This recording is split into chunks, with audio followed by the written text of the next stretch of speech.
bonjour à tous et à toutes. Merci de vous être déplacés pour venir à ce séminaire à Systemix.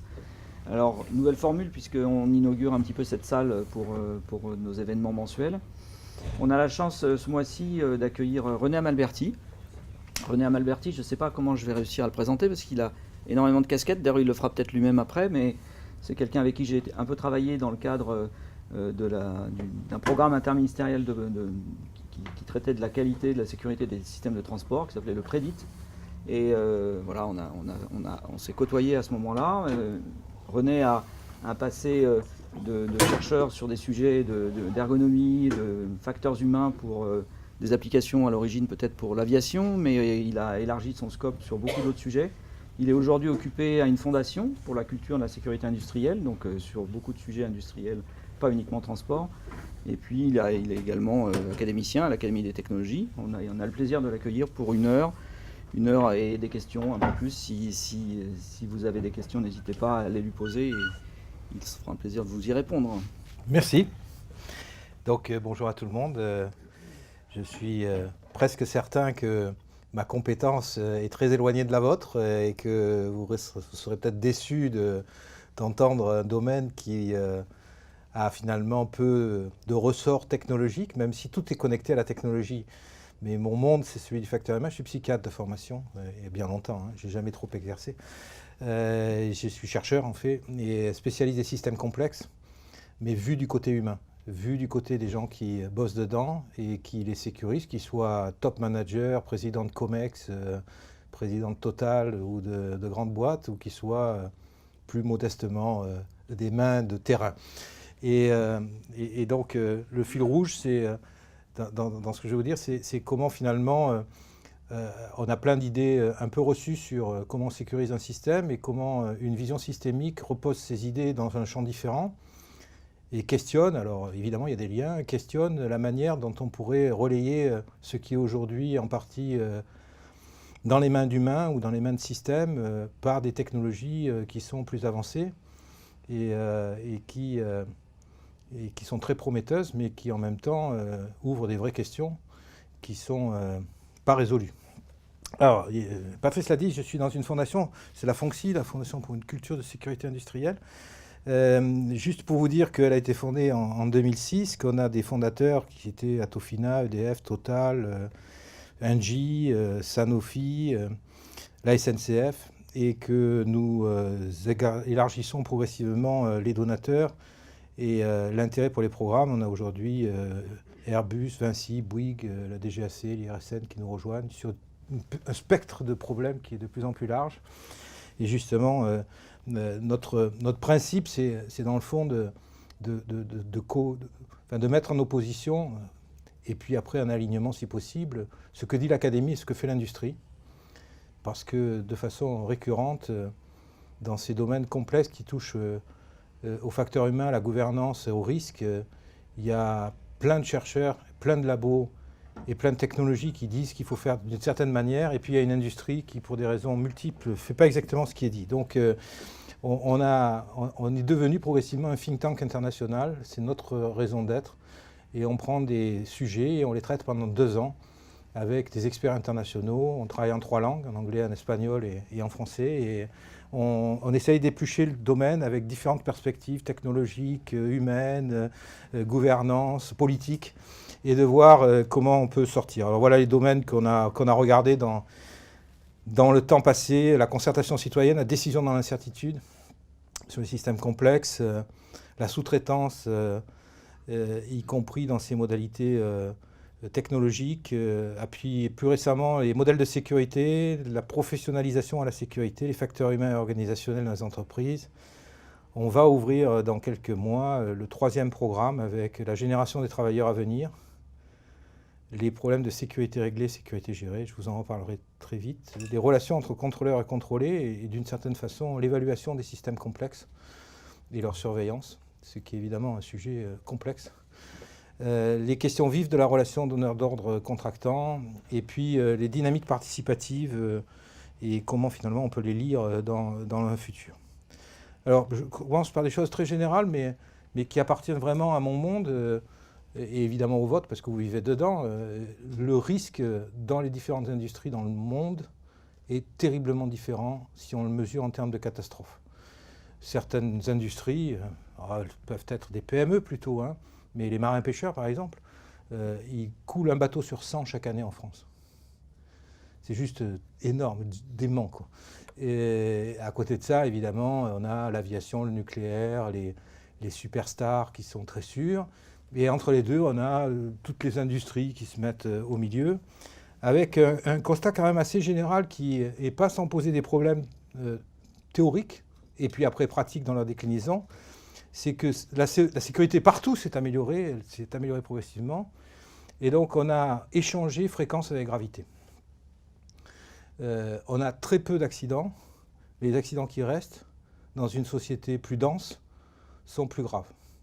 Il y a un problème de gestion de la tolérance à un résiduel, et ça va être un fil rouge aussi dans ce que je vais vous dire. C'est que c'est très injuste la sécurité. C'est un objet extrêmement injuste. C'est plus vous sécurisez, plus vous êtes dans la merde. Et plus c'est compliqué de vivre avec la sécurisation que vous avez produite, parce qu'on vous en demande encore plus. Et donc, il y a une logique qui est une logique extra-technologique, qui fait qu'il faut piloter aussi ce qu'on fait, parce que si on serre trop, on est mort. Alors qu'on a fait le super travail et qu'on a amené le système dans des portions qui sont absolument remarquables en termes de résultats de sécurité, même cette progression ne supprime pas le risque d'accident, car rien ne supprime le risque d'accident. Et donc, dans un système qui se densifie, 10-8 sur un certain nombre de technologies, c'est quand même une fois tous les 10 ans, ou tous les 5 ans, ou tous les 6 ans. Donc il va arriver. Même si vous avez sécurisé de facteur 10, et que la démonstration de votre système, c'est que vous avez sécurisé de facteur 10, la punition, c'est que quand vous aurez l'accident, c'est votre système qui va mourir. Parce qu'on dira, mais voilà, ils ont sécurisé, pas assez. C'est inacceptable d'avoir laissé encore des trous dans la raquette.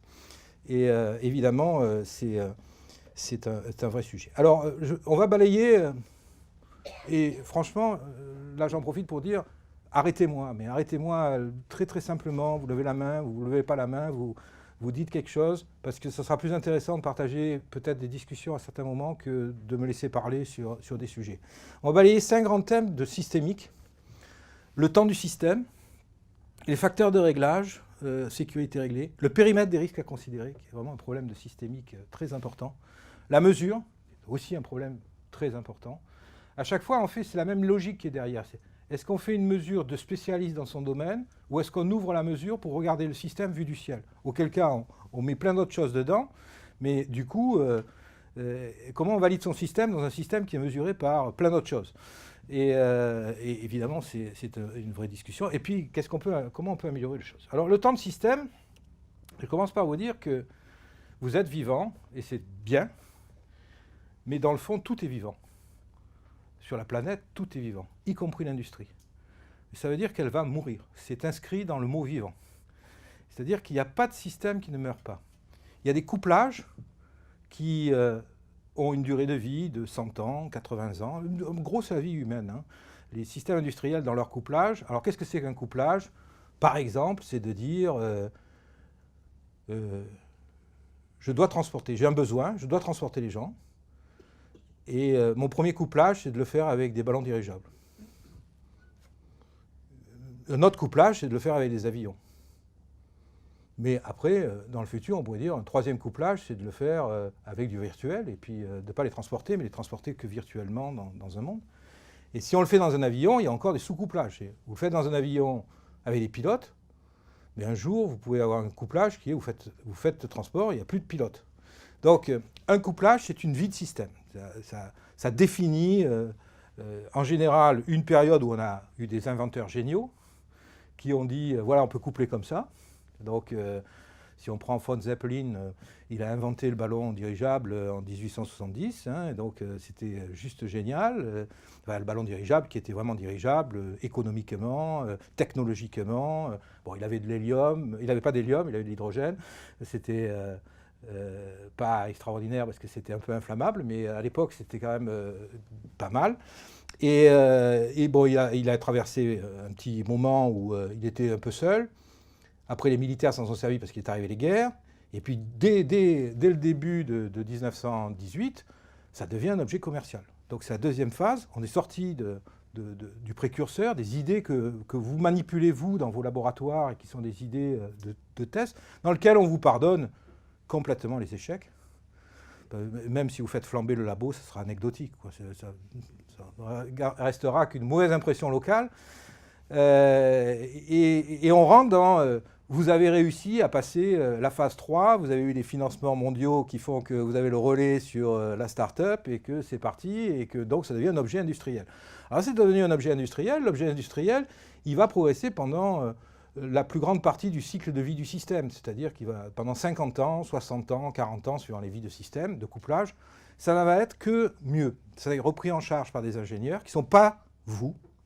En général, les chercheurs, on les a mis de côté à ce moment-là, on n'en veut plus.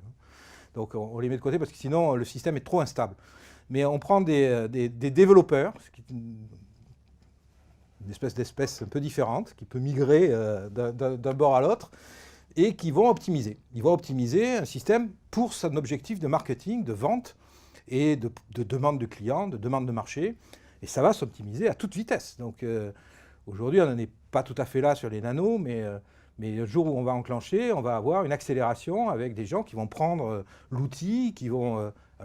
après, c'est peut-être pas ceux qu'on croit qui vont le prendre, hein, c'est peut-être les Coréens qui vont prendre tout l'outil, mais ça devient un objet qui va durer 40 ans en optimisation continue. On va créer de plus en plus de potentialités, de capacités. Et là, on amène l'outil... Alors, on a besoin de retour d'expérience.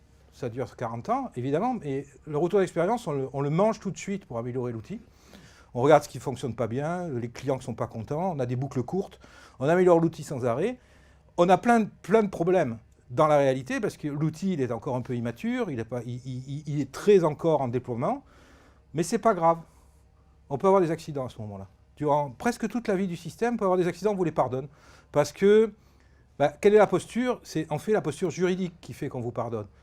Dans un système qui n'est pas stabilisé, quand vous allez devant le juge pour avoir explosé l'usine ou la maison d'à côté, vous avez l'excuse qu'on ne savait pas à cette époque-là et que 5 ans plus tard, on sait et que vous voyez bien qu'on ne pouvait pas maîtriser. On ne peut pas vous condamner parce que vous n'avez pas la connaissance. On peut vous condamner parce que vous ne savez pas l'exploiter. Mais on ne peut pas vous condamner parce que vous ne l'avez pas. Donc c'est une phase très favorable. On progresse en sécurité, on progresse en performance, en marketing, etc. Et puis on ouvre la dernière vie du système, la dernière phase, dans laquelle justement on a tellement progressé qu'on progresse moins vite. Et dans cette phase, on progresse moins vite. Donc la justice commence à dire, mais tout était sur la table, donc si vous avez un accident, c'est que vous n'avez pas fait les bons choix. Là, vous ne maîtrisez plus la compétence qui doit être la compétence qu'on attend de gens qui connaissent le métier. Et donc on vous accuse, et donc vous vous protégez. Donc le système s'emballe sur la sécurité. Et s'il y a une leçon à retenir, c'est que la sécurité, c'est un problème de fin de vie de système. Ce n'est pas un problème de début de vie. Et on commence à parler de sécurité quand on a déjà fait un gros parcours derrière et qu'on est, dans le fond, sur une espèce d'arrivée de plateau de compétences et de recherche.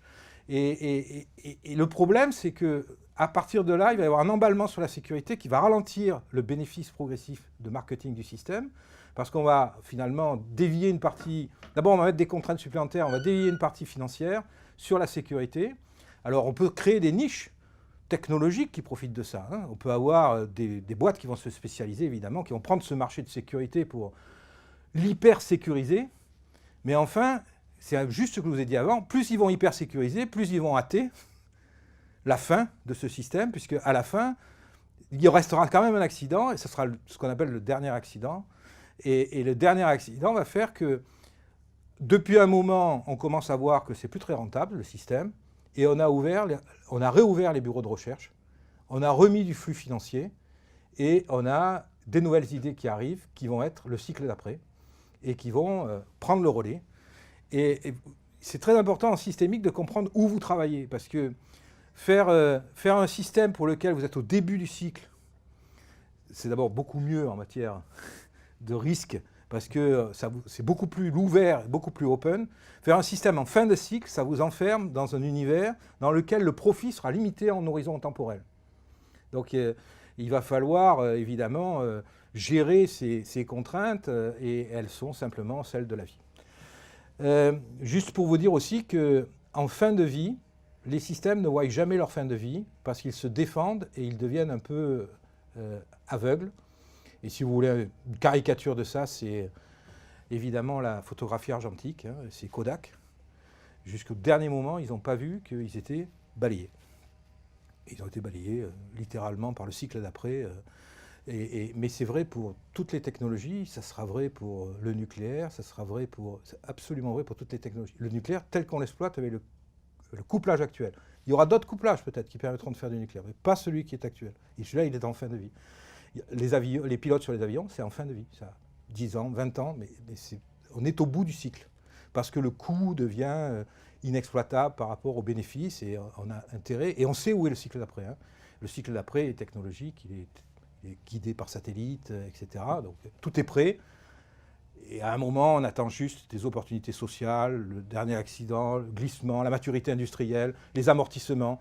Donc c'est des lois qui sont un petit peu plus complexes que simplement le fait que la disponibilité technologique soit là. On peut des fois avoir la dispo technologique, mais ne pas avoir l'ouverture, et on attend 10 ans parce que l'ouverture n'est pas constituée. C'est pas que le TRL.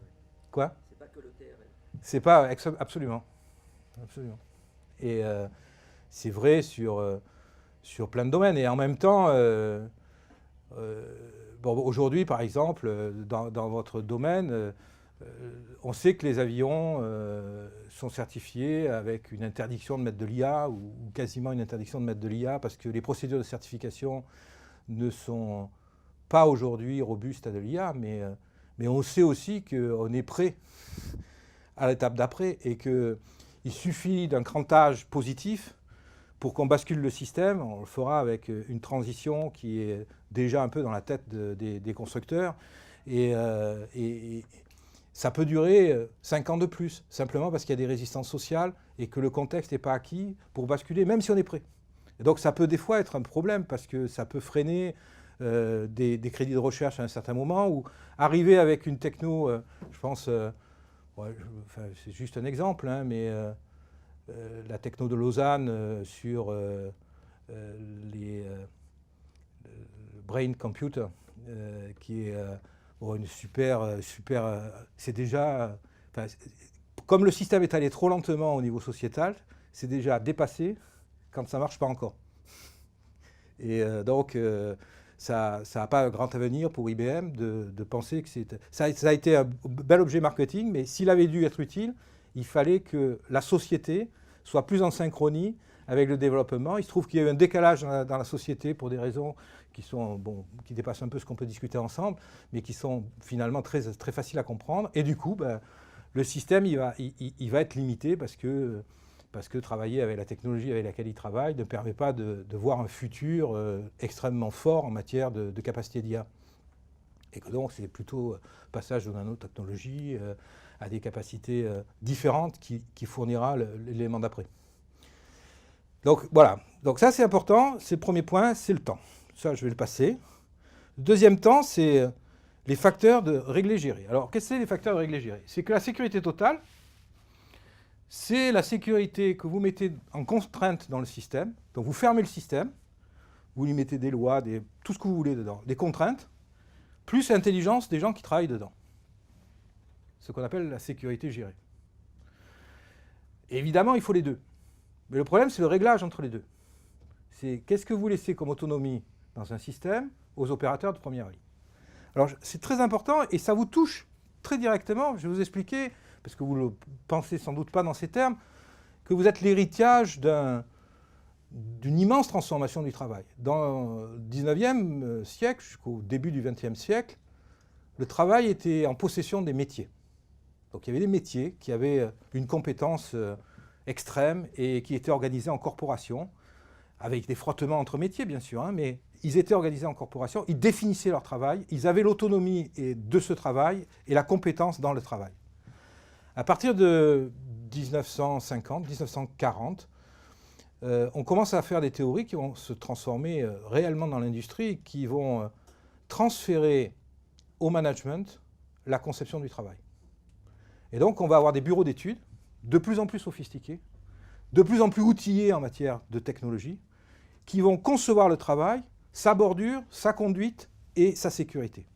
Et qui vont incorporer de plus en plus de technologies. Et ils vont évidemment déposséder activement les métiers de leur autonomie. Parce que vous ne pouvez pas avoir deux blocs qui sont autonomes. Vous ne pouvez pas avoir un bureau d'études et un système de management qui pense le travail qui doit être exécuté, et puis des autonomes à la fin qui disent je fais comme j'ai toujours fait, je suis dans mon métier et le métier est super important. Et donc petit à petit on a déshabillé les gens de terrain de façon très très forte. Donc la sécurité gérée, l'intelligence des gens a été moins exploitée. Et donc on est arrivé à un point où des systèmes très sûrs, on a vraiment des exécutants. C'est ce que veut le système. Son intelligence, il est dans le bureau de conception et dans les outils qu'on met en place. Et vous contribuez à ça. C'est-à-dire que la plupart des développements que vous faites vont permettre de sécuriser encore plus l'outil sans besoin de l'opérateur et de son métier à la base. Et forcément, il y a des frottements sur le réglage parce que quand on parle après sécurité systémique, la question vient sur les contextes qui sont non standards et la limite de la conception qui est faite hors de l'opérateur. Est-ce que la conception qui est faite hors de l'opérateur couvre tous les cas, auquel cas ça marche bien? Alors ça va dans les systèmes très sûrs. Pourquoi? Dans les systèmes ultra sûrs comme l'aviation, c'est parce que dès que ça n'est plus dans l'espace qui a été conçu, on met l'avion au sol, on l'arrête. Mais il y a plein d'industries qui refusent ça pour le moment. Donc il va falloir gérer cette transition industrielle. C'est toute la chimie, c'est toute l'industrie de l'eau et des déchets, c'est toute l'industrie des mines, c'est des gros paquets, hein, ce n'est pas des paquets mineurs, hein, qui ont encore besoin de penser que tout n'est pas standardisé sur le terrain, qui sont dans des contextes très très différents de situations, et que par exemple, pour intervenir sur des systèmes de gaz ou sur ces systèmes d'eau, vous avez encore des opérateurs dans le monde qui ont, mais bon, à la SNCF, c'est vrai aussi, donc vous avez des systèmes qui ont 50 ans, 60 ans, 80 ans, et sur lesquels on ne peut pas brancher directement une modernité totale. Et donc, on a des cas particuliers dans lesquels on a besoin de garder de l'expertise humaine. Mais plus vous allez développer des outils qui permettent de finalement encadrer, fermer, gérer la mécanique de la sécurité, plus vous allez avoir une inhabilité du système à gérer les cas très rares. Alors évidemment, ça va vous être reproché quand ça ne va pas. Puisque vous prenez sur vous que vous donnez des outils qui sécurisent de plus en plus, et dans les cas où ça ne va pas marcher, on va vous dire, au lieu de dire que c'est l'opérateur qui a mal fait, on dira, là, il ne pouvait plus rien faire parce qu'il ne savait rien. On n'est pas très loin de l'accident du Rio-Paris, hein, d'Air France. Hein. Les approches de perte de contrôle de l'avion, approche to stall, ne sont pas enseignées. On ne considère pas que c'est utile qu'un opérateur sache faire ça. Parce que c'est rare, parce que c'est trop complexe, et parce qu'on a besoin d'un bassin de recrutement qui est des milliers et des milliers de pilotes, et qu'on sait qu'on ne pourra pas enseigner ça à des milliers et des milliers de pilotes. Donc on a fait le deuil. On ne l'enseignait pas. Mais alors du coup, quand ça se produit, eh ben, on dit clairement, c'est pas enseigné parce que c'était couvert par le système. Parce qu'on ne veut pas aussi des opérateurs cow-boys.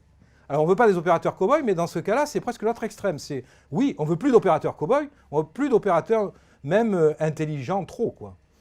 Ça aussi, c'est de la systémique. Hein. Quand vous prenez le marché de l'aviation, on a vendu aujourd'hui 15 000 avions entre Boeing et Airbus. C'est inimaginable, hein. 15 000 avions qui ne sont pas livrés encore. Ce qui représente un besoin de plus de 200 000 pilotes qui n'existent pas et dont il faut trouver la ressource vite. Parce que, évidemment, les compagnies, au fur et à mesure qu'elles achètent des avions, elles veulent trouver les pilotes, quoi. Et ces pilotes, en plus, ils sont à trouver sur des continents où ils n'ont pas été encore, pour le moment, extraordinairement cherchés, c'est-à-dire essentiellement les continents qui achètent, hein, l'Asie, l'Afrique. Donc, il faut les trouver, on ne sait pas où les trouver, et la rationalité de l'industrie, c'est exactement celle que je vous ai décrite, c'est faire des avions très très complexes, mais dont la surface d'utilisation est très simple.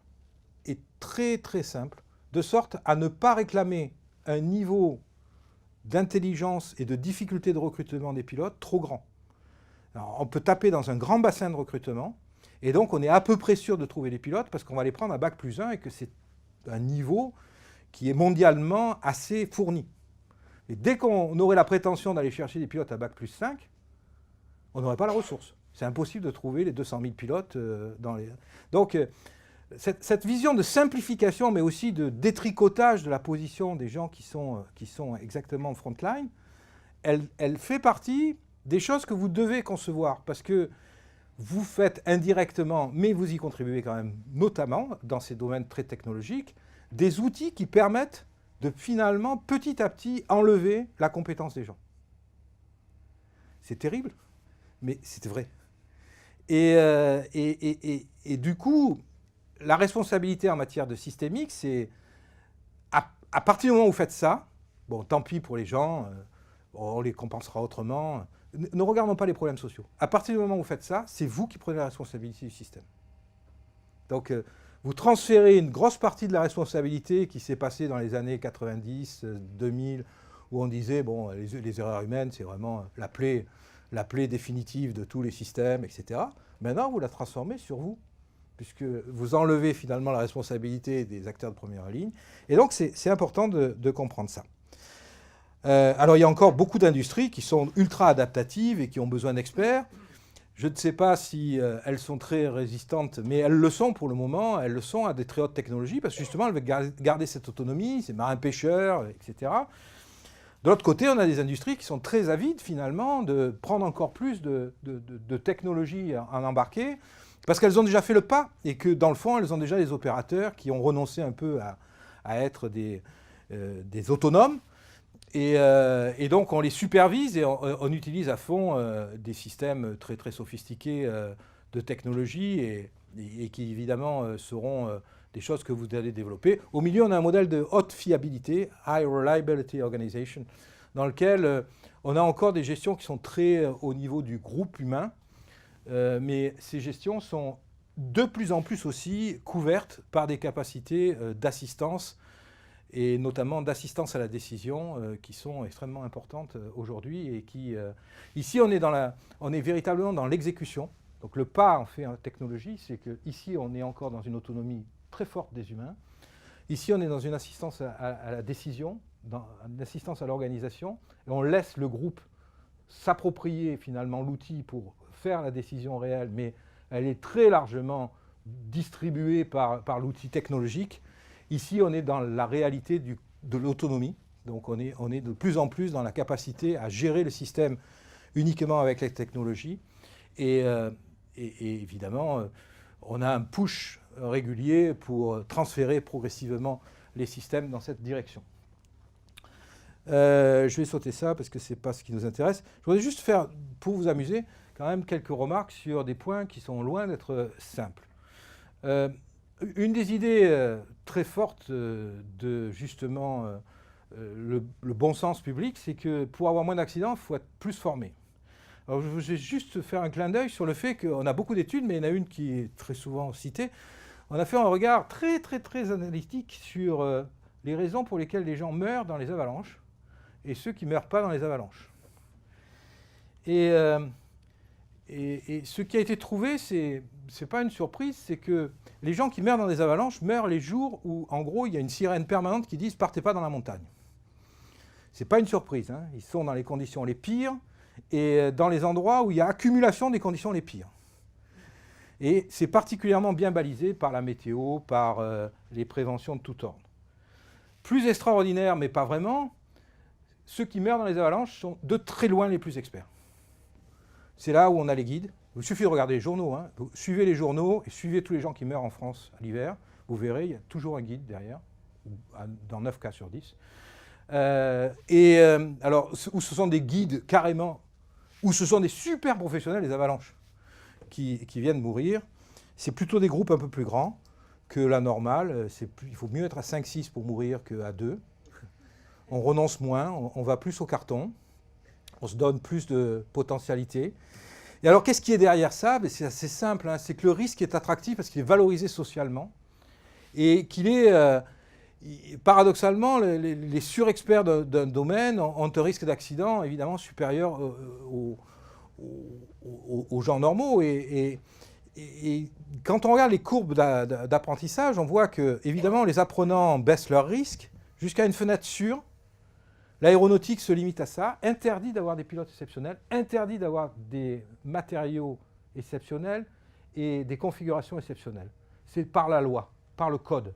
C'est-à-dire que vous ne pouvez pas certifier un avion qui nécessiterait une compétence qui n'est pas facile à distribuer sur la totalité des pilotes. Si on vous dit, ah ben là, il faut des gens qui soient vachement pointus, ce n'est pas certifiable. Il faut que ça soit super basique.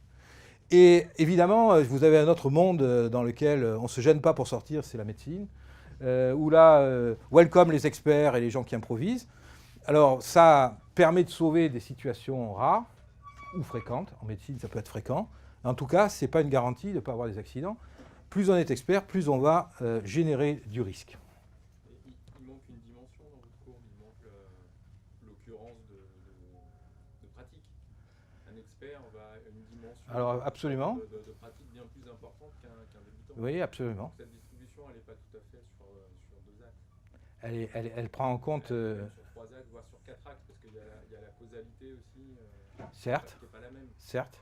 Mais si on maintient les gens dans une boîte fermée et que sur les situations rares, on leur dit « t'y vas pas », ça c'est très sûr. C'est paradoxalement très sûr. Si on commence à ouvrir la boîte, alors c'est peut-être 3 dimensions, c'est peut-être 4 dimensions, mais en tout cas, le résultat, c'est que c'est une prise de risque. Et ce n'est pas un paradoxe complet, c'est que quand on est sur ces artisans qui sont les médecins, les marins-pêcheurs, on a une sécurité réglée assez petite, on a peu de technologie derrière, on a peu de contraintes et une immense compétence, mais évidemment distribuée de façon aléatoire sur la ligne des experts. Et dans le fond, ceux qui réussissent le mieux et qui sont les seniors de la situation font oublier ceux qui sont morts et qui n'ont pas réussi, ceux qui sont sortis de la profession ou qui ont eu des problèmes.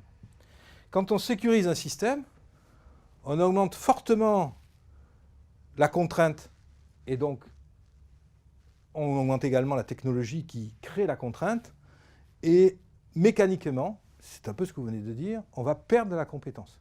On ne peut pas garder la même compétence. C'est un problème terrible hein, parce que, encore une fois, vous êtes dans un monde technologique pour des développements, mais évidemment, quand on le regarde de façon systémique, c'est horriblement difficile à gérer ça. Je vous donne un exemple que vous aurez peut-être croisé dans d'autres univers, mais vous savez qu'on peut malheureusement avoir des accidents vasculaires cérébraux, donc on peut avoir des caillots de sang dans la tête, c'est pas bon. Hein. Et pendant des années, pendant des décennies, ce sont les neurochirurgiens qui ouvraient le crâne pour aller tamponner le caillot et puis réduire l'hématome. En 2005, bon, c'est pas vieux, hein, ça a à peine 10 ans, il est arrivé une nouvelle profession, c'est neuroradiologue. Alors eux, ils ont une sonde qui passe par voie artérielle et qui monte dans le cerveau par l'intérieur, donc déjà on n'ouvre plus le crâne, qui vont au contact de la lésion et qui cautérisent. Incroyablement efficace. 10 fois plus efficace, 100 fois plus efficace que ce faisaient les neurochirurgiens. Donc, vous voyez comment la technologie change aussi la manière de travailler. Hein. C'est vraiment une connaissance technologique qui est derrière. Hein. Et qui, demain, sera sans doute remplacée par des nanotechnologies circulantes qui sont capables d'autocoaguler localement, des capacités incroyables au niveau technologique qui sont progressivement soulevées. Mais il reste, et les neuroradiologues sont honnêtes, il reste 10% de cas dans lesquels ils n'arrivent pas à passer leur sonde. C'est trop en arrière du cerveau, c'est trop à l'intérieur. Ouais, c'est la merde, quoi. C'est les cas les plus difficiles. Alors ils sont sympas, ils disent aux neurochirurgiens, vous qui avez fait ça pendant 40 ans, ces cas difficiles, vous allez nous les faire super bien. Hein. Mais pas du tout. C'est que si vous ne touchez plus au travail, si vous n'avez plus d'occasion de travailler, et si on vous donne un cas difficile par an, la survie c'est 0%. 0%. Et donc ça pose quand même des sérieuses questions d'un point de vue systémique. C'est comment vous réglez le système. Vous laissez passer la technologie, mais il vous reste 10% de risque ou 5% de risque. Vous êtes à 10-6. Est-ce que vous pouvez accepter 5% de risque résiduel en ayant sécurisé beaucoup mieux 95%? Ce n'est pas acceptable. Donc c'est aussi une des raisons pourquoi en aviation, des technologies comme l'IA n'arrivent pas à passer parce qu'elles vont sécuriser 92, 13, 15%, 18% ou 19% de façon démontrée. Mais si vous ne démontrez pas 100% ou quasiment 100% ou du 10-10 ou du 10-9, ce qui est improuvable actuellement sur de l'IA, hein, on arrive péniblement à prouver du 10-5 par preuve, vous avez le risque qu'il y ait un résiduel, et le résiduel, alors que vous êtes déjà à 10-6, c'est inacceptable. Donc c'est un vrai problème. Ça paraît bête comme problème, mais c'est un vrai problème, ce résiduel, et ne comptez plus sur les humains en plus, puisque vous avez configuré le système de sorte qu'ils ont perdu leurs compétences, puisqu'ils ne touchent plus à rien. Donc après, ce n'est pas eux qui vont colmater les 2% qui manquent, quoi. Plus aucune grand système en termes de sécurité va accepter cette compensation-là en disant « Ouais, mon système, il ne marche pas dans ces cas-là, mais c'est le gars qui va arriver à le traiter. » Non, on sait qu'il n'arrivera pas. Donc, on ne va pas vous croire. Et évidemment, c'est un blocage sur un certain nombre de passages technologiques. Troisième point, c'est le périmètre des risques à considérer. Alors, bon, sur le périmètre des risques à considérer, je voulais juste vous amener sur quelque chose qui est aussi très systémique, hein. C'est la sécurité du travail et la sécurité du système. Vous savez qu'on peut faire deux choses dans la sécurité. On peut protéger les gens pour avoir des accidents du travail et on peut les protéger pour avoir des accidents industriels. Donc réduire le risque d'accident industriel. C'est pareil, ça suit des courbes très divergentes. C'est-à-dire que si vous êtes sur des systèmes très très sobres, très peu sûrs, la sécurité du travail et du processus de pêche sont intimement liées, mais aucune des deux est bien faite. Plus vous allez sur des systèmes où il y a une grande masse de travailleurs, des systèmes qui sont très équipés, comme les mines, la chimie, la construction, la médecine, plus la sécurité du travail est presque plus importante que la sécurité du processus en termes de risque industriel. Et quand vous êtes dans les systèmes les plus sûrs, c'est la sécurité du processus qui prend le devant, et l'aéronautique qui est très sûre en termes de processus n'est pas du tout bonne en termes de sécurité au travail. Donc il y a une espèce de paradoxe des systèmes, et les systèmes, plus vous les sécurisez, plus ils créent des univers séparés, différents, et donc ils complexifient la manière de gérer la sécurité, parce que d'un seul univers qui était à peu près gérable à un moment, vous créez plusieurs sous-univers dans lesquels il faut mettre à chaque fois des spécificités particulières. Un autre problème du risque, c'est que ce qui préoccupe un COMEX d'entreprise, ce n'est pas la sécurité uniquement des accidents. C'est le risque financier, le climat social, pas produire en temps. Tout peut vous tuer dans l'entreprise. Et donc le management du risque, ce n'est pas juste manager une dimension qui serait juste le risque industriel. Souvent on conçoit des outils pour un objectif particulier. Mais dans la réalité, ce qui va être l'enjeu, c'est de gérer des équilibres. Et c'est vrai que la réduction maximale simultanée de tous les risques est impossible. Et donc, il faut accepter qu'il reste du risque et il faut contrôler le risque qui reste. C'est ça qui est de plus en plus le problème de sécurité auquel on doit faire face. Je passe sur la mesure du risque, le quatrième point, pour vous dire là aussi qu'on a une vision ancienne des logiques qu'il faut employer pour mesurer le risque. Et on a un héritage qui nous vient de la pyramide de Bird, qui dit les incidents mineurs, c'est une pyramide entre les incidents mineurs, les incidents à signaler, les accidents et les accidents mortels, qui a beaucoup conduit au niveau théorique à penser que les précurseurs sont les mêmes à ces 4 niveaux, et que simplement il y a eu des barrières qui ont arrêté et qui ont fait qu'on s'est arrêté à un niveau mineur plutôt que d'aller à un niveau majeur, et que donc il faut concentrer son tir sur les incidents mineurs qui sont plus fréquents pour arrêter les accidents majeurs. D'un point de vue pragmatique, ça fait sens. D'un point de vue théorique, c'est faux. Et c'est démontré comme faux. C'est-à-dire que ça ne résiste pas. Et en plus, ça nous amène à vraiment des erreurs qui sont des erreurs d'interprétation, y compris statistiques, hein, avec l'idée que le focus sur la fréquence, donc l'action sur la fréquence, fait baisser la gravité. Et ça, c'est faux. C'est faux. Et évidemment, il y a un problème de linéarité, de queue de distribution mince qui font que ces modèles sont inexacts et posent des tas de questions sur comment on doit repenser les modèles en matière de lien de risque sur les accidents qui restent. On a aussi un problème dans la mesure sur le coût de la mesure. À 10-2, n'importe quel imbécile a intérêt à prendre une poste de directeur de la sécurité parce que c'est simpliste de faire progresser. Vous prenez l'accident que vous avez vu presque tous les jours, vous changez 3 contraintes dessus, demain vous n'avez plus d'accident. C'est super simple. Et il ne faut pas être une grosse équipe. À 10-4, on commence à parler de précurseurs. Les causes sont les mêmes, mais les schémas de l'accident ne sont pas tout à fait les mêmes. Il faut 2 fois plus de personnes pour gérer l'exploitation d'un système qui travaille à ce niveau-là. À 10-6, et donc ce sont ces univers dans lesquels on projette de plus en plus de technologies, le prochain accident est une recombinaison d'événements qui, avec les modèles actuels, ne sont même pas regardés. Et donc, déjà, vous avez un problème de scénario, de production de scénario, et ensuite, vous avez un problème de regard sur des événements que vous ne regardez pas.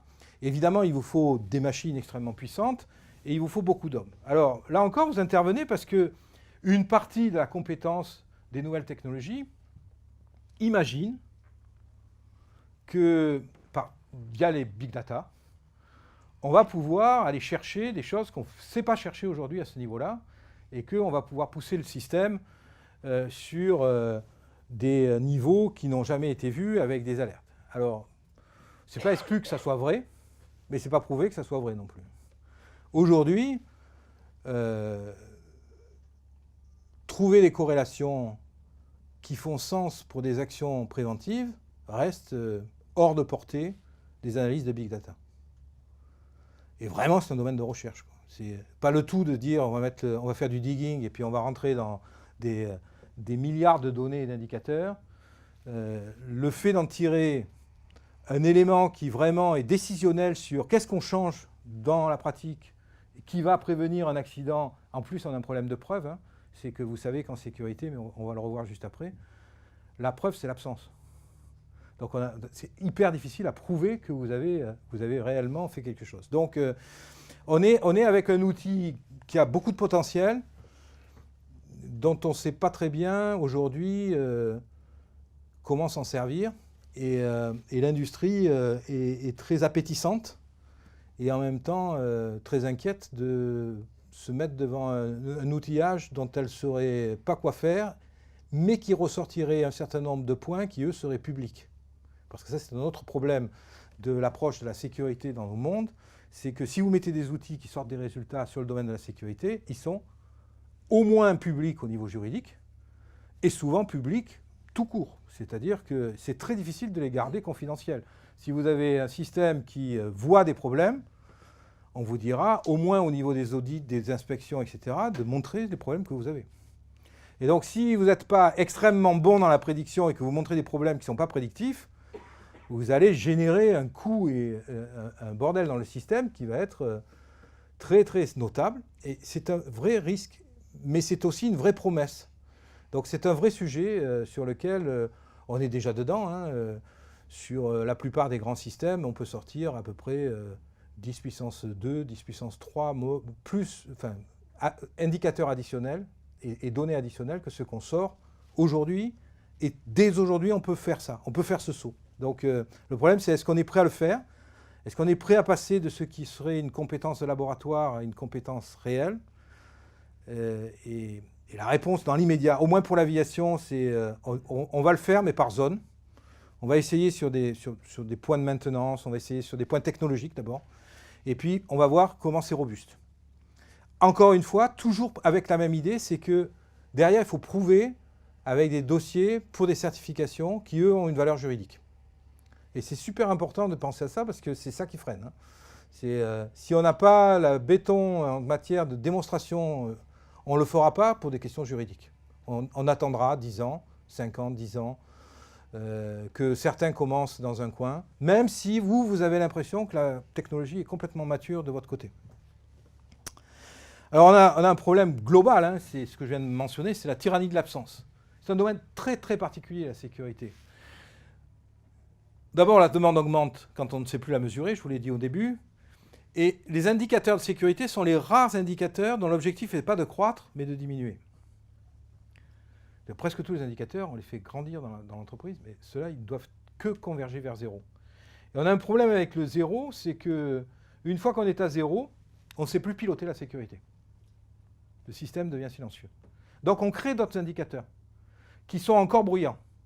Alors évidemment, avec la technologie, on a une capacité, ça, à créer de l'indicateur bruyant, mais le problème, c'est qu'ils aient une signification et qu'ils soient effectivement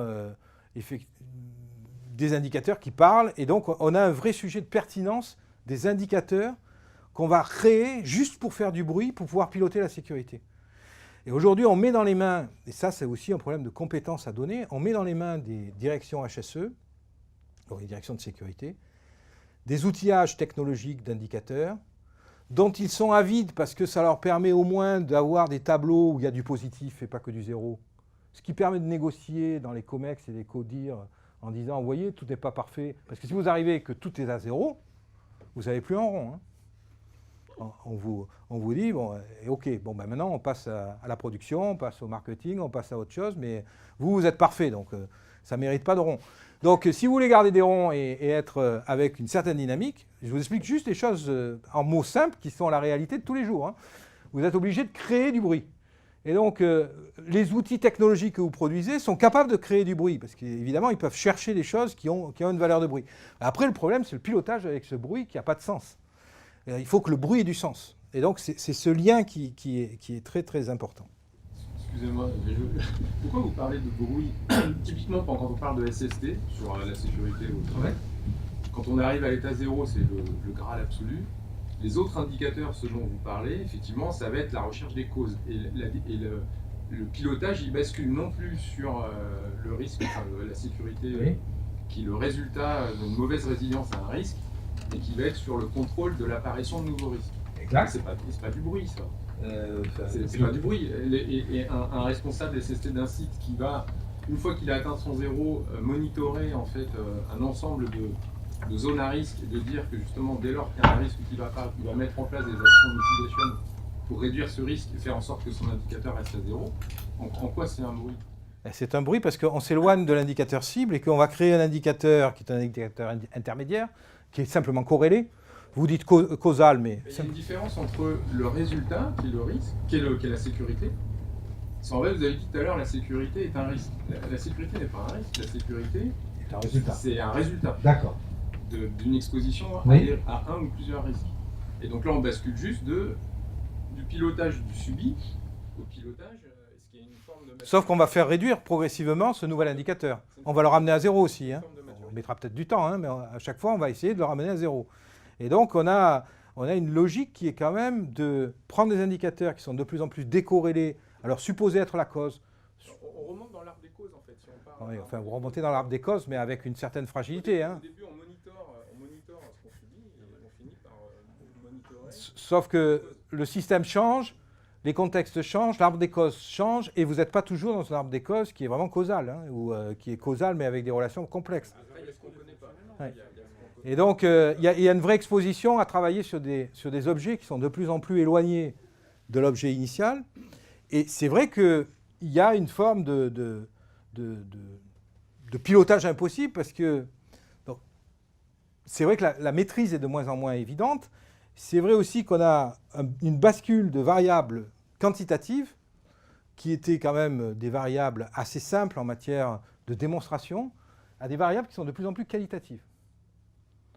Donc en pilotage, vous êtes exposé à des variables qui sont de plus en plus liées à des émotions, mais qui sont basées sur une peur scientifique ou vécue, mais pas une réalité physique. Vous êtes sur des indicateurs qui vous donnent des risques potentiels, et c'est quand même un des mécanismes majeurs en termes aujourd'hui de confiance de la crise de la science dans ces domaines-là. C'est que le public ne croit plus vraiment à la valeur des indicateurs qui sont à zéro et qui sont à zéro sur de longues périodes avec d'autres indicateurs qui sont redevenus également à zéro. Et c'est vrai que de ce côté-là, c'est quand même un problème qu'il va falloir qu'on traite parce que, encore une fois, on est redevable d'un pilotage du risque qui n'est pas juste scientifique, mais qui est sociétal. Et on peut pas juste dire le public ne comprend rien. Et donc, on est obligé de passer par des choses pour lesquelles on n'a pas eu jusqu'à présent l'investissement au bon niveau de faire. Alors si on prend par exemple le risque santé au travail, c'est vrai qu'on est dans un échappement en termes de science qui est majeur. On a une nature des risques qui évolue, un temps intégré d'exposition qui est beaucoup plus grand, parce que les gens restent très longtemps, mais un temps au travail beaucoup plus court, les expositions sont beaucoup plus irrégulières, les thérapeutiques sont plus efficaces, et aujourd'hui, vous parlez de causalité sur l'amiante ou sur des points comme ça, mais ça c'est des causalités triviales par rapport aux causalités qu'on a à établir aujourd'hui. On est sur des problèmes où on a vraiment un déficit de science majeur pour établir la causalité. Et avec l'ensemble des points qui sont cités là, vous êtes bien en difficulté pour savoir s'il y a risque ou pas risque, et vous allez prendre un certain nombre de logiques qui sont des logiques de société, pas des logiques scientifiques. Et de société qui dépendent de la richesse de la société, de ce que c'est dire la société, parce que par exemple, dire qu'on a raccourci la vie de quelqu'un, c'est un concept de riche quand même. Parce que, évidemment, en plus, c'est un concept mouvant. On gagne 3 mois par an de durée de vie, enfin on a gagné pendant longtemps, tous les 18 mois, 3 mois. Donc le raccourcissement, il est par rapport à une statistique moyenne qui évolue elle-même. Et donc on serait indemnisé différemment en 1990 et en 2018 sur la même pathologie parce que la moyenne de la population vit plus longtemps. Donc vous voyez comment c'est compliqué quand même comme système. Et ça, c'est tout de même une vision globale de complexité systémique qui fait qu'aujourd'hui, après des années de simplicité où on regardait la sécurité au poste de travail, qui était quand même assez scientifique en matière d'enveloppe de connaissances, on est de plus en plus dans l'insertion au travail, la dignité, la relation au travail, la satisfaction, qui sont des variables, franchement, beaucoup plus compliquées à traiter. Beaucoup plus compliquées à traiter au niveau d'une société. Donc, bon, il faut faire avec. Dernier point, les questions de solutions. Alors d'abord, les questions de modèle. Alors, on est au risque, on est passé par 50 ans pratiquement, uniquement utilisant un modèle de domino, donc de séquençage qui finit par l'accident, et qui ont construit une grosse partie de notre compétence sur le risque de l'accident. À partir des années 70, on a basculé dans des débuts de modèles systémiques. Le plus connu, c'est le modèle organisationnel de Reason, le modèle du fromage suisse, qui en fait des dangers qui vont être pris en compte par le management stratégique, éventuellement qui vont traverser et être transformés et aggravés par le management opérationnel dans des contextes de travail particuliers, finalement provoquant des erreurs des opérateurs qui amènent à évidemment des accidents. Mais demain commence à être... Alors on a des erreurs latentes du management, on a des erreurs actives des professionnels. Ça c'est le modèle de 1990 à 2015. On est encore dans ce modèle, mais il a duré 25 ans, il commence à être épuisé aussi. Parce que de plus en plus, on a un problème, c'est les accidents véritablement systémiques, les couplages. Donc vous avez ici un bel exemple d'accident de ce type. C'est une collision entre 2 avions à Oberlingen. Donc vous savez que les avions sont dotés de TCAS, Traffic Collision Avoidance System. Et bien sûr, il y a une autre logique pour éviter les collisions, c'est que le contrôleur donne un ordre pour qu'il s'évite. Ce jour-là, le contrôleur suisse a vu 2 avions se rapprocher dans le ciel, sur son écran, et a donné un ordre qui était à la limite du temps dans lequel il était prévu qu'il soit donné, d'évitement. Il a dit à un, vous montez, à l'autre, vous baissez. Mais les 2 avions ont reçu en plus un ordre de leur système interne, le TCAS, Traffic Collision Avoidance System, qui a donné un ordre exactement inverse au contrôleur. Celui qui était dit devoir monter, par l'ordre du système, il devait partir vers le bas, et celui qui était dit devoir baisser, par l'ordre du système, il devait partir vers le haut. Évidemment, on s'imagine ce qui s'est passé. Un a suivi l'ordre du contrôleur, l'autre a suivi l'ordre du système, et ils se sont rentrés dedans. Mais ça, c'est vraiment un accident d'une nouvelle génération. Toutes les composantes du système sont saines. Toutes les composantes du système sont pensées, mais pas couplées. Donc le problème, c'est le couplage, on fait. C'est comment on couple des unités saines, où il n'y a pas à rechercher d'erreur au sens propre, et comment on construit un système qui est un système qui fonctionnent. Et ça, c'est quand même aujourd'hui une cause de plus en plus fréquente en matière de risque. Et là encore, dans les démonstrations qu'on doit faire, puisqu'on est sur des systèmes complexes, ça reste difficile à prouver qu'on a bien couplé et que c'est robuste. Et ça peut toucher des choses banales. Hein. Je vous donne juste un point super banal, c'est parce que vous l'avez entendu, il y a quelques années, 3 ans maintenant en arrière, il y a une jeune femme qui avait un bébé et qui était en recherche d'une entrée dans un hôpital parisien parce qu'elle était vraiment très mal avec un bébé qui n'était pas encore né et qui était à haut risque. Et il n'y avait plus de place dans les hôpitaux parisiens. C'est un système qui n'est pas couplé. Personne ne fait de faute. Il n'y a plus de place, il n'y a plus de place. Il n'y a plus de médecins, il n'y a plus de place. Mais elle avait besoin, et elle était dans une ambulance très sécurisée, dans laquelle il y avait des professionnels. Donc tout était fait pour lui donner toute la sécurité. Mais le système n'était pas couplé. Et donc, finalement, ça c'était tout à fait dramatique en termes de résultats. Voilà, donc je pense que on peut arrêter là. Je voudrais vous dire peut-être un dernier point, c'est évidemment, vous êtes dans des univers qui fonctionnent souvent par, alors de moins en moins avec les nanotechnologies, avec l'IA en 1-0, et qui ne marchent que s'il n'y a pas d'erreur dedans. Le système, vous pouvez avoir 7000 transistors, 200 000 transistors, s'il y a une seule erreur, un seul qui ne marche pas, tout le système ne marche pas. C'est évidemment très très très loin d'un système biologique, ça. Le système biologique, il marche avec un taux d'erreur permanent considérable, et il est infiniment plus puissant que les systèmes aujourd'hui technologiques dont on dispose. Donc c'est un bel exemple de la réalité. Hein. C'est que quand vous prenez des perspectives globales, vous êtes dans la maîtrise d'un certain nombre d'insuffisances en permanence, et vous reconstituez et blindez l'insuffisance par la dynamique du système. Et évidemment, ça nécessite d'avoir des univers. Hein. Ça marche si vous êtes français, parce que si vous êtes anglais, vous ne comprendrez pas ce qui est dans le texte. Mais si vous êtes français, ou si vous maîtrisez le français, ça ne vous pose aucun problème de lire un texte comme ça.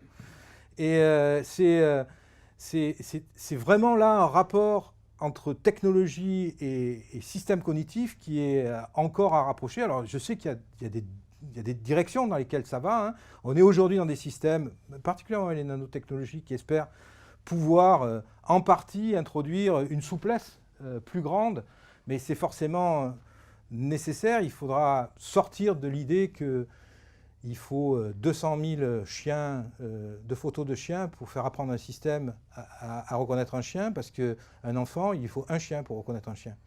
Et évidemment, c'est beaucoup moins coûteux. Donc là, il y a vraiment des résistances de la technologie à des modèles. Si on veut affronter la très grande complexité, dans des systèmes qui ont, comme on vient de le voir, des dimensions qui ne sont pas uniques, mais qui sont multiples, il va falloir passer un cap dont on est encore loin, mais bon, ça va vite, hein. Peut-être que dans 10 ans on y sera, mais un cap qui est vraiment un gros cap entre des systèmes qui sont définis pour un univers dans lequel, à 1-0, ils sortent toujours la solution, et des systèmes, mais qui ont quand même, après, une performance qui est très limitée en matière de ce qu'ils peuvent faire, et puis des systèmes qui ont vraiment passé un cap d'intelligence et qui sont capables, dans des univers non stabilisés, mais qui sont cohérents, évidemment il faut des univers cohérents, de sortir évidemment plus vite des choses meilleures, et si possible à une meilleure capacité de coût énergétique, sans consommer l'électricité d'une centrale nucléaire, ce qui pourrait être le cas sur des technologies anciennes si on les développait complètement pour essayer d'imiter le cerveau. Donc il y a plusieurs enjeux qui sont vraiment très très forts et qui touchent à la sécurité, parce que dans le fond, ce que je vous ai dit sur la sécurité, c'est que ce n'est pas complètement une donnée scientifique, c'est une donnée sociétale, donc c'est une donnée complexe, hein, parce qu'elle n'est pas complètement définie par des lignes qui sont scientifiques. Le risque n'est pas que dans les accidents. Survivre à l'accident est une dimension presque aussi importante que de l'éviter. Donc il y a vraiment un problème de recovery qui est très important, de tolérance au fait que le système peut dysfonctionner et qu'il faut se récupérer quand le système a dysfonctionné. Les risques sont en perpétuel échange, et c'est l'art de maîtriser les échanges. On ne peut pas être bon partout. Donc dans un système qui est complexe, on va sans arrêt donner le token à une des dimensions, et donc reculer sur les autres dimensions. L'ordre de contrôle du recul et de stabilisation des autres dimensions en situation dégradée est tout à fait important. Et puis le temps de vie, on l'a vu dès le départ, est vraiment essentiel. Voilà, je m'arrête là. J'ai pas mal publié, donc si vous voulez retrouver une partie de tout ce qui est dit, il y a au moins ce bouquin qui est très porteur. Et donc je sais que je suis loin de votre domaine en matière de compétences de base, et en même temps je suis proche parce que je me retrouve souvent dans des cercles de certification. Et évidemment, ce n'est pas une surprise, j'en ai parlé plusieurs fois. J'étais dans l'équipe de certification de la 380. Bon, j'ai passé pas mal de temps dans pas mal d'autres certifications de systèmes industriels. Je vois arriver les technologies et je vois aussi les révolutions qui vont avec.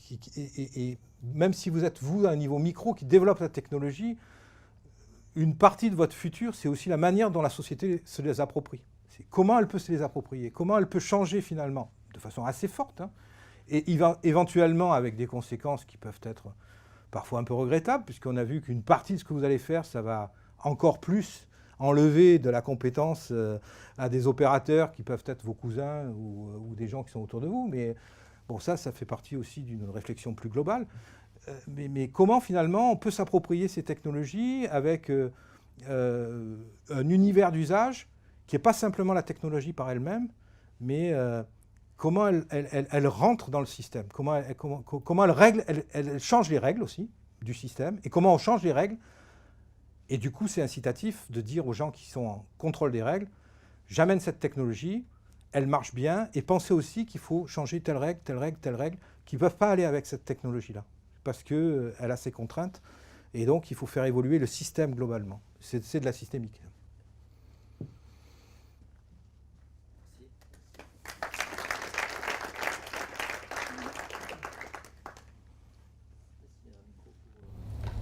Oui. Pour les questions.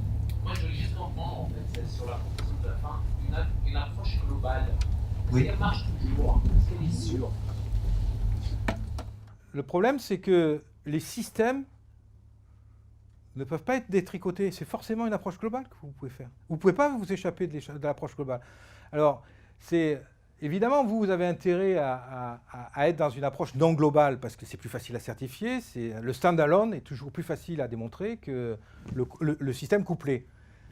Ce que je voulais dire, c'est que par le mot global, est-ce que vous supposez que vous avez une entière conscience de tout ce qui vous entoure?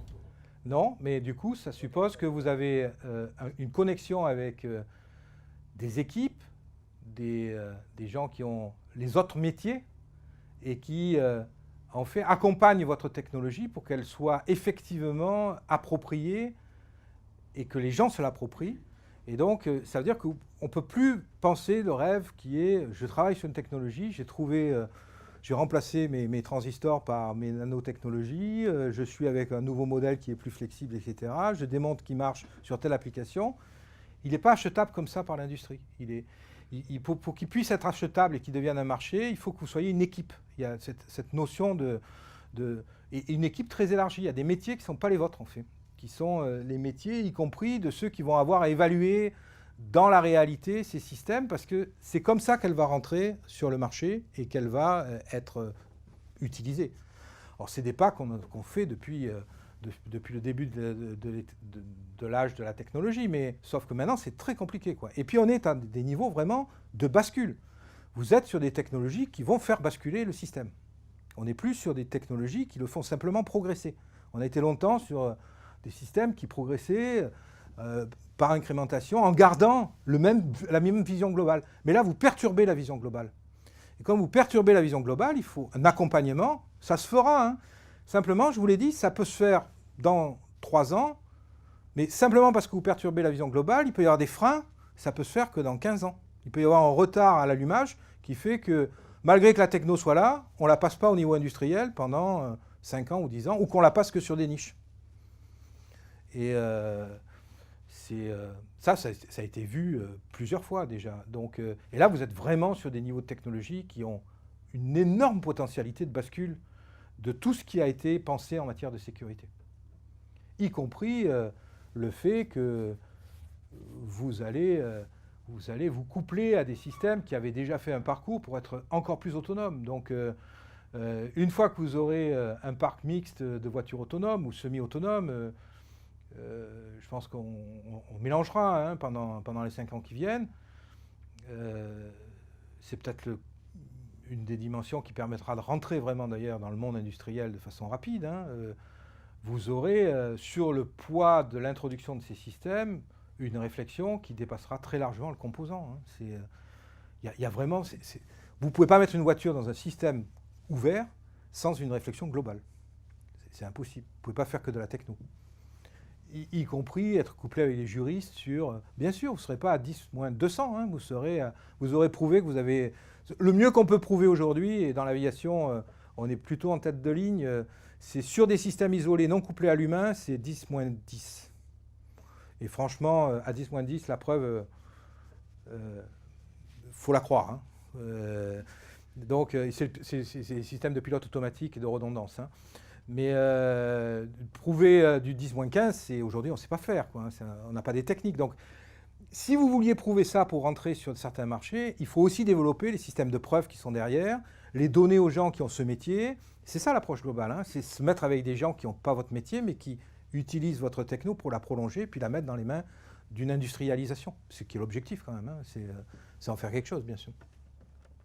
Et c'est un vrai challenge. Hein. C'est un vrai challenge parce que vous portez une révolution. Vous ne portez pas une évolution. Ça, c'est vraiment une énorme part. Quoi. C'est, quand on porte une révolution, eh ben forcément, on bouscule ce qui est déjà compliqué et qui s'est accumulé de savoir sur 50 ans par des systèmes antérieurs.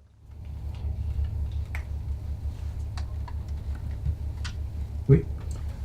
Est-ce que l'introduction des véhicules autonomes, hein, complètement autonomes ADAS 5, introduit un bouleversement, une rupture dans la définition de ce qu'est la sécurité du système?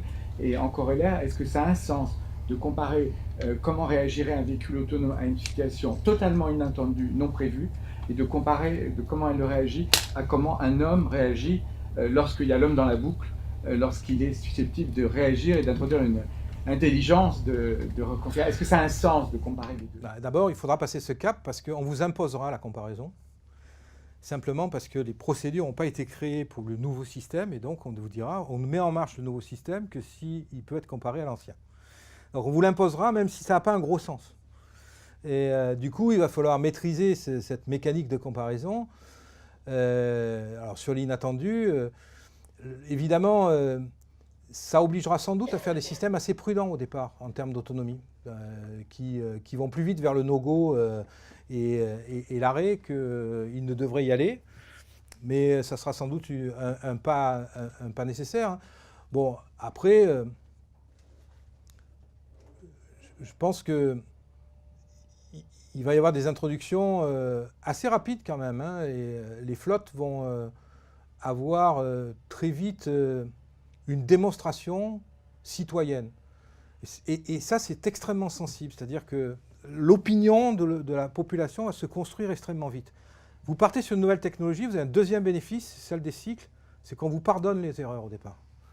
Donc, vous casserez un ou deux piétons, mais on dira que c'était vrai pour le véhicule du mois de février, mais c'est déjà plus vrai en juin parce que vous avez compris ce qu'il faut changer, que ça a été corrigé, et que donc ça n'arrivera plus, et que c'était un manque de connaissances.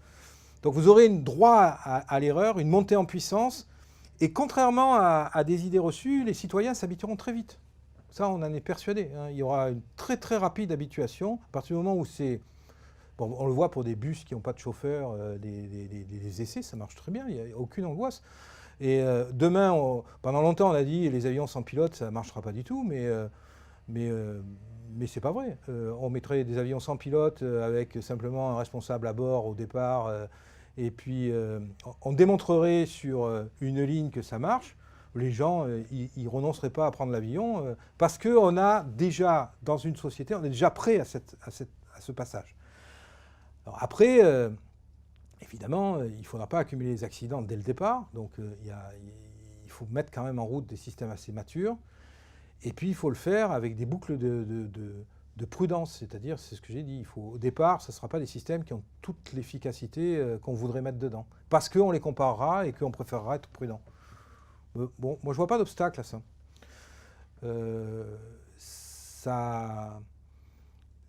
Alors, après, l'autonomie progressive qui est liée à la capacité d'intelligence artificielle, dont on est très loin. Hein. Alors, pour le coup, entre le véhicule autonome qui est aujourd'hui faisable et puis une intelligence qui est capable d'autonomie vraiment sur des décisions complexes, il y a au moins 20 ans de différence. Là. Voilà. Donc, on va passer d'abord par ce cap qui est les véhicules autonomes parce qu'on sait faire. Et donc, ça va venir un peu partout, dans tous les grands systèmes de transport, le rail, la route, l'aviation. Et dans les 20 ans qui viennent, on va en avoir beaucoup, beaucoup. Parce qu'une fois qu'on a passé le cap et que les gens ont admis que c'était un futur probable et qu'ils vivent avec et qu'ils ne voient pas d'accident, très vite ils se convertissent. On n'a pas du tout, là, on est sûr que les whistleblowers, les gens qui disent ça ne va pas marcher, les gens ils vont avoir peur, c'est pas vrai ça. On a démontré dans le passé, sur toutes ces technologies qui arrivent, que les gens se les approprient très vite. Donc ça va venir, ça. Les gens ils vont accepter de passer. Et les bureaux enquête accident, ils vont changer aussi? Alors ils vont devoir changer. Ils vont devoir changer, mais au début, ils ne vont pas changer immédiatement, parce que c'est quand même aussi des gens qui sont fonctionnaires, pour une partie, qui sont dans leur position. Donc, mais évidemment, l'analyse de l'accident va être différente. Il y aura une évolution, elle ne va pas être instantanée, hein, mais il y aura une évolution. Bon, aujourd'hui, il n'y a pas de raison de penser qu'un bureau des accidents aériens s'effondre parce qu'on a mis des avions automatisés. Ils ont quand même une énorme compétence technologique aussi. Hein. Simplement, ce qui va se passer, si on a vraiment mis de la techno de nouvelle génération, ben on va embaucher des ingénieurs qui connaissent cette techno pour qu'on ait un savoir dans les équipes qui traitent les enquêtes accidents. Hein. Mais ça sera pareil dans les boîtes qui emploient ces technologies. On va ouvrir un marché, hein. On va prendre des gens qui ont un minimum de compétences, y compris en maintenance. Hein, parce que, bon, là, je voulais parler d'aviation, parce qu'évidemment, j'ai travaillé vraiment dans ce domaine pendant longtemps, et je travaille actuellement pour Air France. On n'est pas dans ces technologies, mais le jour où on les met, elles tomberont en panne mécaniquement. Alors, c'est des pannes en plus qui sont non réparables, donc il faudra changer des systèmes, il faudra faire des tests. Il n'y a pas cette compétence, donc il faudra former. Ça fait partie du package, ça, hein. Évidemment, on ne passera pas les barrières pour en faire un objet industriel si on n'a pas la totalité de la linéarité, y compris la formation des ingénieurs qui connaissent ces technologies et les inflexions des formations dans les écoles. C'est pas fait, ça. Hein. Ne serait-ce que pour changer les programmes à titre didactique dans les grandes écoles d'ingénieurs français, il faut une dynamique de 5 ans. Il faut des profs. Il faut des profs qui ne font pas de la recherche, mais qui développent vraiment une connaissance et une compétence d'utilisation pour les ingénieurs. On ne les a pas dans l'instant. On n'en a pas assez, en tout cas. On en a, mais c'est des individus. Mais il en faudra bien plus. Donc, de toute façon, on a une dynamique qui prend un peu de temps. C'est un système global. C'est un système global. Quand vous voulez que l'industrie s'approprie ce genre de choses, vous ne pouvez pas mettre... Demain, on aura des smartphones qui auront des nanos. Il y en a déjà un peu, mais il y en aura beaucoup, beaucoup plus. On aura des systèmes qui auront de la très haute technologie, mais tous ces univers auront aussi fait évoluer leur profession et leur métier. C'est normal. Hein. Dans les démonstrations de sécurité, on envisage que ce soit au niveau de la voiture ou du train, on parle beaucoup de la stratégie gammée, globalement au moins équivalent. Moi je vois deux limites sur cette approche-là. Une première limite, c'est qu'en fait sur la voiture par exemple, on a fini par dire on va se restreindre à des cas d'usage sur lesquels on peut maîtriser l'environnement. Parce qu'une des grosses difficultés, c'est ça, on part modeste. On part modeste. Par exemple, on va prendre le cas d'usage route, chaussée à voie séparée, donc l'autoroute pour faire simple, entre deux péages. Et puis on va se limiter à telle vitesse. Et en fait, quand on prend les statistiques de sécurité aujourd'hui sur autoroute, dans ces conditions-là, il y a 0 mort par an, par exemple.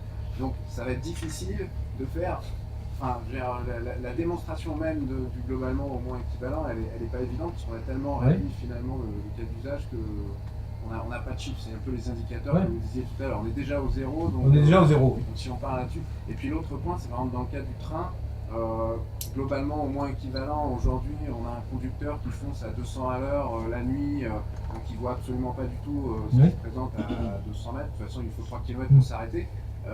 Les capteurs qui vont voir en infrarouge, voilà, on va voir beaucoup mieux qu'un humain. Et donc on va être largement au-dessus de l'humain, et puis à certains cas, effectivement, peut-être on va être moins bon. Et donc le globalement moins équivalent, est-ce qu'il va s'adresser à l'ensemble de la fonction, ou est-ce que ça va être lié aussi à des conditions d'usage? Enfin, je veux dire, j'ai l'impression qu'on ne répond pas vraiment au sujet. Ouais, je pense que, bon, pour que le système passe la barre, le globalement équivalent fait partie de la rhétorique publique qui serait impossible à contourner, parce qu'aucun naïf externe n'accepterait qu'on lui mette un système qui est globalement non équivalent et plus dangereux. Donc forcément le terme est nécessaire. Après il va y avoir des accointances avec Dieu. Et ce n'est pas des accointances complètes, hein, c'est-à-dire qu'il y a un moment où le marché est favorable au portage. Et quand on ouvre la porte du marché, parce qu'il est favorable au portage industriellement, en termes d'économie, en termes de rationalité, on va dire que c'est globalement équivalent, mais la démonstration sera en partie naïve ou incomplète. Et on vivra avec ça en disant on va la compléter avec un observatoire. Donc on sait dire beaucoup de choses hein, dans la formulation de ce qui permet d'être globalement équivalent. On met des observatoires en place, du coup on ouvre quand même le système, même si on n'a pas su le démontrer formellement. On le fera par niche, bon ça c'est sûr. Je ne sais pas si ça sera les autoroutes, mais on le fera par niche. Mais en tout cas, ça n'a pas parti sur les autoroutes. Hein. Quand même, les bus autonomes d'Alsace qu'ils ont mis, il est en pleine ville. Hein. C'est souvent sur des voies chaussées séparées. Oui, mais ils croisent des carrefours.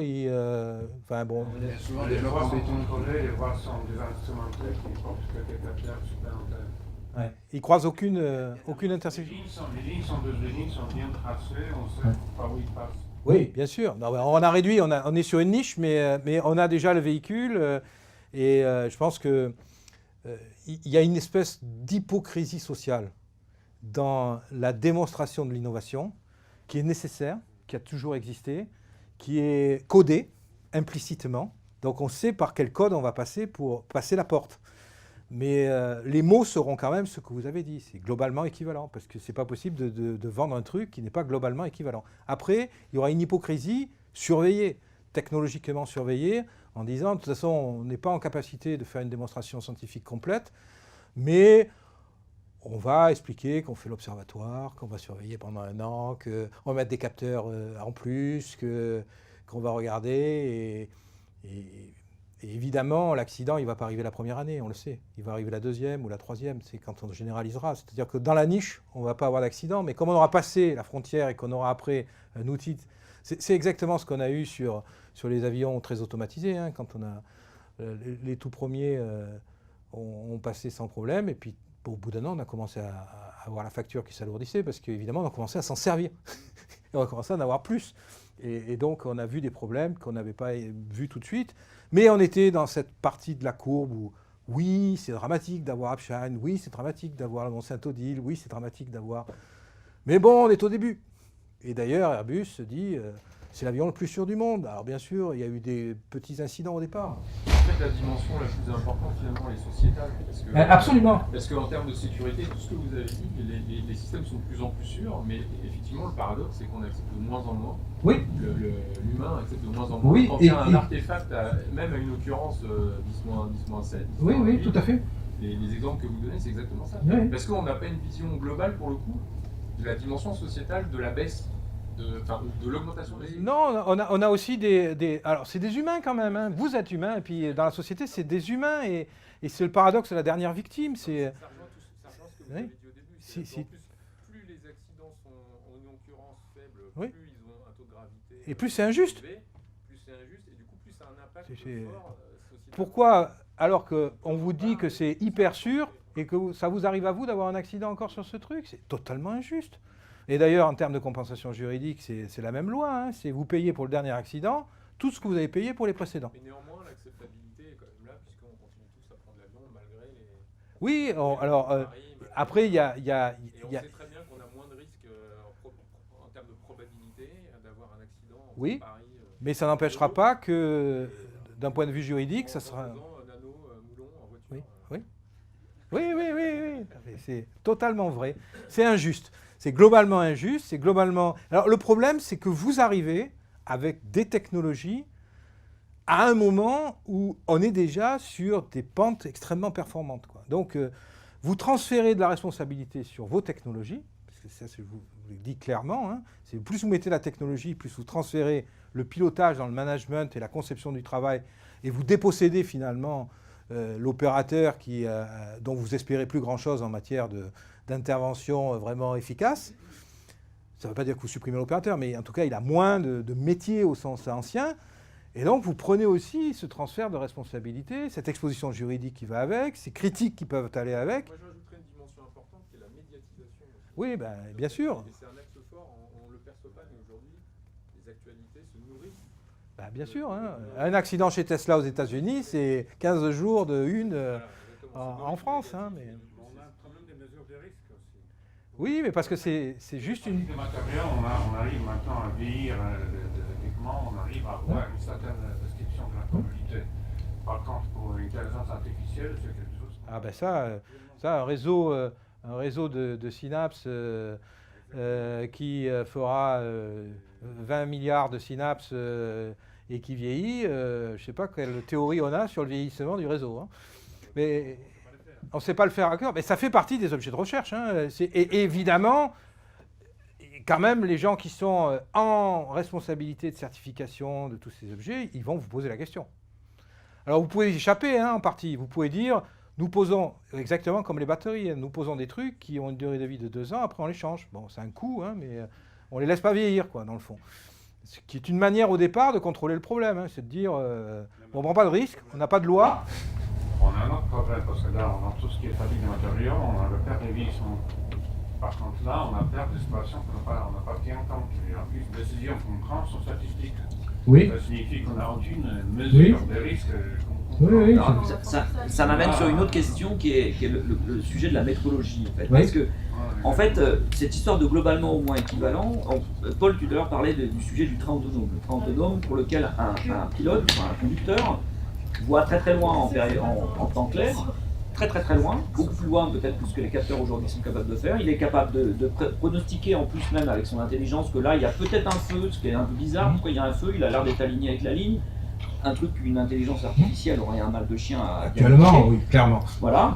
Et par ailleurs, dans tous les autres cas, et en France, là en ce moment, on voit bien, il pleut, il y a de la neige, il y a des bouillards, et alors du coup c'est la nuit, et là pour le coup, le système sera beaucoup plus efficace. Donc en probabilité, ce globalement au moins équivalent, enfin, la façon dont aujourd'hui on fait ces métriques, elles ne sont pas adaptées.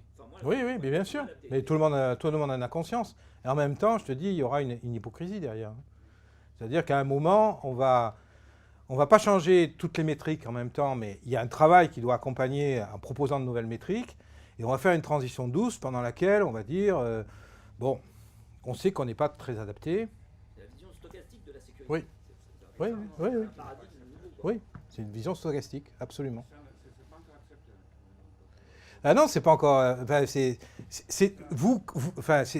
Je me répète presque de façon excessive, mais vous êtes à l'origine d'une révolution. Vous n'êtes pas à l'origine d'une évolution. Et quand on est à l'origine d'une révolution, un système global a d'abord une posture vis-à-vis de ça de crainte, mais aussi après d'appropriation. Et ça, c'est un mécanisme qui est long. C'est pas juste, voilà, on va le mettre en route. Et on sait qu'on va y aller, et on sait qu'à un certain moment, on a des règles anciennes qui montrent, on va être dans ce système d'hypocrisie qui fait que on va dire qu'on fait les choses que la société attend, on ne va pas exactement les faire pendant un moment, on va être sur des logiques qui sont hybrides, et puis on va transitionner, mais pour que le système soit totalement approprié, on est en 2050 là, hein. On n'est pas en 2010, on est en 2050.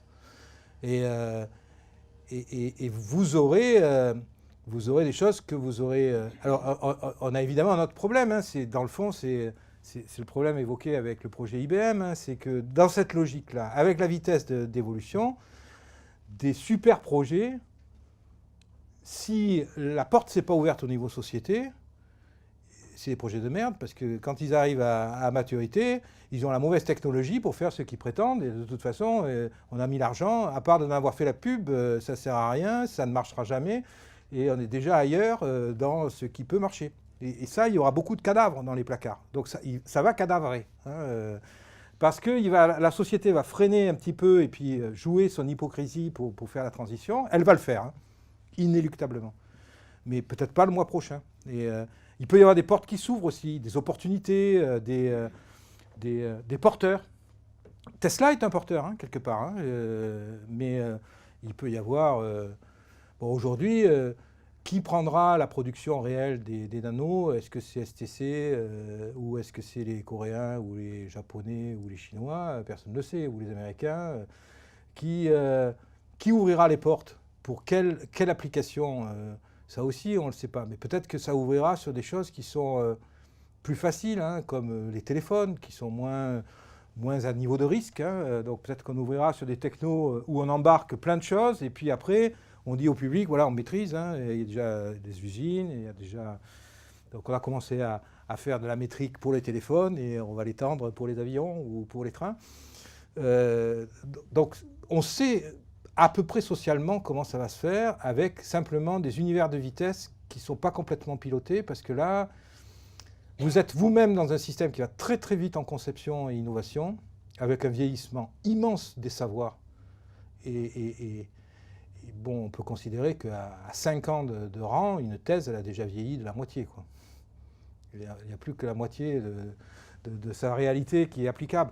Donc ça, c'est aussi quelque chose qui est une réalité. C'est que c'est un système qui évolue très vite. C'est une société qui a des portes qui ne sont pas complètement ouvertes parce qu'elle veut faire du global dans l'intégration.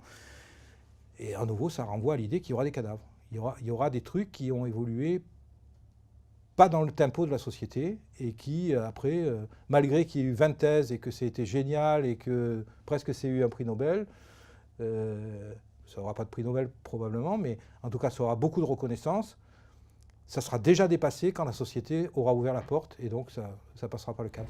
C'est peut-être une raison de résistance de la société, parce qu'on va quand même vers un appauvrissement intellectuel qui est assez conséquent. On est en train de porter l'expertise vers des réseaux de neurones, des machines. C'est ce que je vous ai dit. Hein. Tout à fait. Mais du coup, le fait que la société n'ouvre pas les portes, c'est peut-être quelque part un risque qui... Malheureusement, la fraction de la société qui va subir le plus l'arrivée et l'intensification de ce savoir technologique n'est pas en mesure de freiner le processus. Donc, sur cette idée-là, moi je voulais challenger un petit peu parce que vous associez ce phénomène à la sécurité, mais en fait c'est lié au numérique. Oui, c'est digital. Mais en même temps, le digital participe à la sécurité. Par définition, c'est d'assembler des règles, un algorithme. Finalement, c'est une expertise humaine qu'on va encapsuler. Et donc la boîte, elle doit être plus simple. Mais c'est aussi ça qui a rendu la possibilité à des tas de gens de créer, d'innover, parce qu'ils avaient accès à quelque chose. Ils n'avaient pas besoin d'avoir fait une thèse en mécanique pour utiliser les outils de Dassault Systèmes et concevoir un truc en 3D.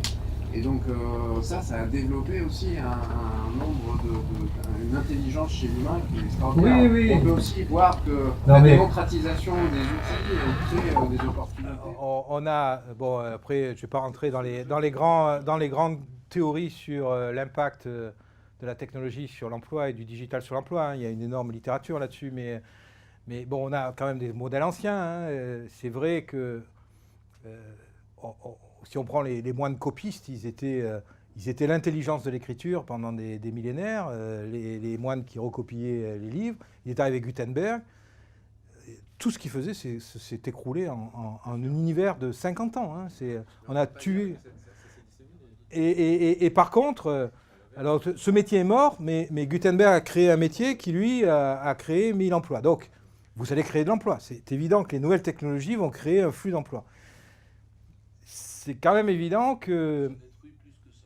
Au départ. Mais alors, donc, c'est une vraie théorie avec une vraie discussion. C'est est-ce que le digital obéit à un modèle standard, auquel cas, après avoir détruit de l'emploi, ça en recréera plus que ce n'en a détruit. Ça, c'est le modèle nominal. Hein. Ou est-ce que le digital est un modèle particulier dans lequel il n'y aurait pas de rebond? C'est une théorie de rebond, il n'y aurait pas de rebond. Et donc, on garderait moins d'emplois dans la société. On ne va pas rentrer dans cette discussion parce qu'il n'y a pas de réponse sinon des théoriciens. Mais, et en plus, on n'a pas le recul. Mais ce qui est sûr, c'est qu'on va détruire l'emploi d'abord, massivement. Et pas simplement on va détruire l'emploi, mais on va déqualifier à la fin de l'opérateur. Donc après, on va requalifier et on verra ce qui reste. Le problème d'une société, c'est une gaussienne de compétences et d'intelligence. C'est comme ça, parce que c'est gaussien chez les humains. C'est la distribution d'un quotient intellectuel. Hein.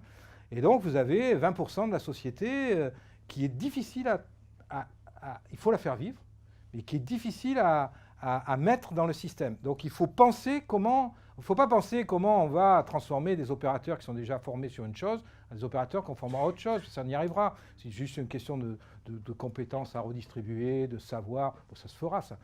Mais c'est les 20% qui sont impactés très directement par le fait qu'ils sont remplacés, dans le fond. Cela, on ne sait pas aujourd'hui les réponses. Enfin, on a plein d'idées. Hein. On dit ils vont faire du médico-social, ils vont faire de la relation, ils vont faire les autres métiers, mais bon voilà, ça c'est pas prouvé, quoi. Tu parlais tout à l'heure, enfin, toute ta présentation sur les concepts autour de la sécurité, finalement, on parlait beaucoup des systèmes physiques.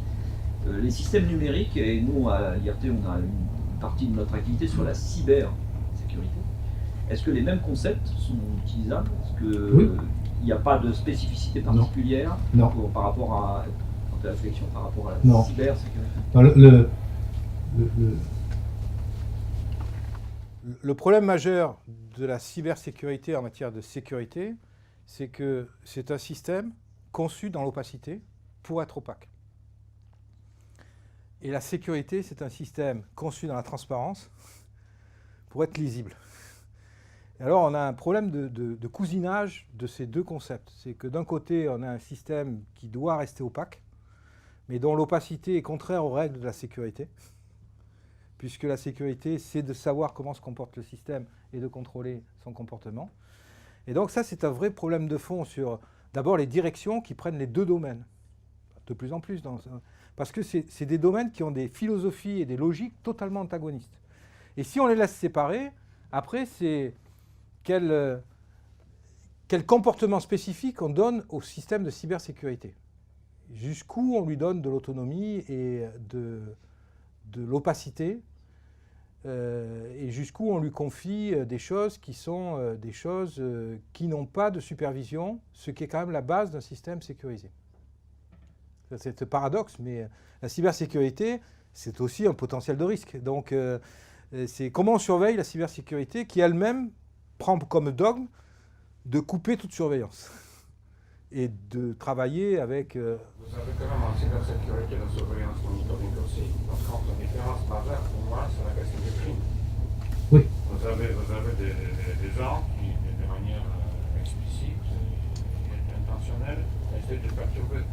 Ça existe aussi pour tout ce qui est sur le défonctionnement. Oui, bien sûr, ça existe. Et c'est là qu'on s'est retrouvé un petit peu. Oui. Vous avez les systèmes qui conçus correctement, qui travaillent dans une manière normale, ensuite il y a quelqu'un qui cherche à les détruire. C'est ça qu'il y a l'intelligence derrière qui essaie de nous nuire. Ce qu'on prend rarement en compte quand on travaille sur la santé de fonctionnement. Oui, c'est ça la différence pour moi majeure. Absolument, absolument. Et, je pense que ce sont des domaines qu'on va découvrir en marchant, hein, parce qu'on est très très loin d'avoir des réponses. On avance à assez grande vitesse quand même, tout en n'ayant pas tout démontré. Encore une fois, dans cette relation d'hypocrisie qui dit qu'on ne peut pas se passer d'avancer parce qu'on a déjà le terrorisme qui est là, parce qu'on a déjà les problèmes. Donc il faut qu'on avance, même si ce n'est pas blindé par rapport à ce qu'on a l'habitude de décider comme étant des précautions qu'il faut absolument respecter. On va te remercier à nouveau. Merci.